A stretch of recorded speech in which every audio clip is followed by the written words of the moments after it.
Now at 6, a disturbing story. 2 young girls appear in court in Waukesha accused of stabbing a 12-year-old girl 19 times. It is believed that the suspects had planned to kill the victim for several months. The stabbings happened on Saturday near Big Bend Road and Rivera Drive in Waukesha. The victim is recovering this evening. Police say both young suspects were motivated by a website about death and horror. Jermont Terry has the story. He is live in Waukesha with the latest. Jermont. Yeah, Carol, it's just eerie standing next to these woods. This crime is horrific, especially when you think about the fact that it involves 3 12-year-olds and 1 girl who nearly lost her life after her so-called friends lured her to these woods. It's a plot police say these girls planned for months to kill and run off to please an internet character. The woods can be adventurous for children, but these woods off Big Bend Road and Riviera Drive in Waukesha turned into a crime scene by children. 12-year-old Morgan Geyser dropped her head. Her long blonde hair covered her face as she and her friend, 12-year-old Anissa Wire, answered to first-degree attempted homicide charges. Both suspects had a fascination with a fictitious character that often posted to a website that is a collection of small stories about death and horror.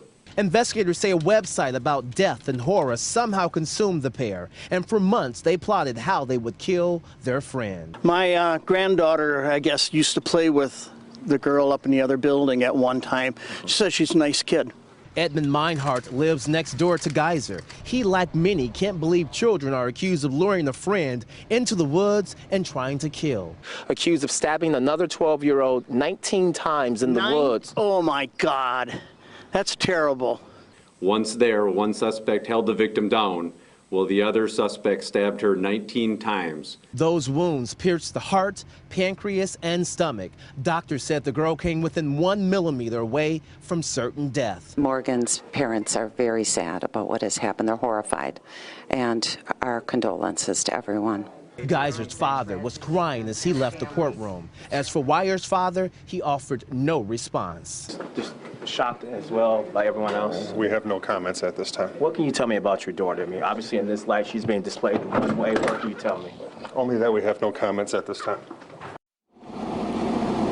You can imagine that the families are going through a lot for these teenagers, these suspects. They are charged as adults. They remain in jail on a $500,000 cash bond. The prosecutors actually wanted them to do $1 million bond, but the court commissioner set that at $500,000. We can tell you about the victim. She remains in the hospital, amazingly survived those 19 wounds, and she's in stable condition tonight. Reporting live, Jermont Terry, today's TMJ4. Jermont, police say this is a plot that goes back maybe a month. Do they believe anybody else was targeted in that time?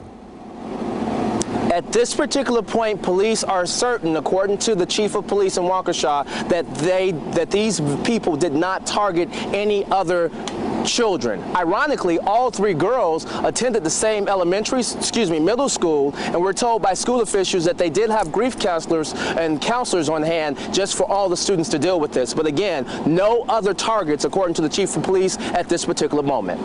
Yeah, and in the criminal complaint, the victim said her best friend stabbed her. So it's shocking and unbelievable. Jermont, thank you very much. And we'll continue to have updates on this story. You can watch the entire news conference held by Waukesha Police by going to TMJ4.com.